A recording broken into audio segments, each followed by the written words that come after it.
Бившата управителка много ми се караше, обичаше да духа, докато си лягаше.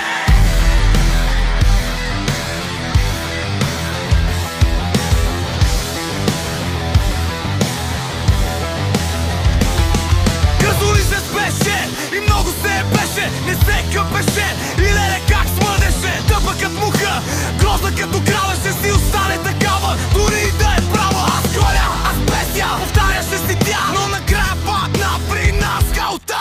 Трябва да усетиш бедност и мизерия, за да разбереш какво всъщност си истерия. Не ставаш за управа, нито за сервис, защото си лукава и много дребнава. Трябва да усетиш бедност и мизерия, за да разбереш какво всъщност си истерия. Не ставаш за управа, нито за сервис, защото си лукава и много дребнава. Ти си нещо, но не и човек. Може би си се пръкнала от миналия век. Защо прецака всички, защо прецака мен? Никой от тях не е твой фен.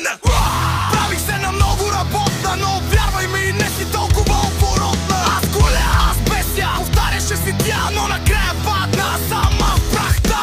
Трябва да усетиш бедност и мизерия, за да разбереш каква всъщност си истерия. Не ставаш за управа, нито за сервис, защото си лукава и много дребнава.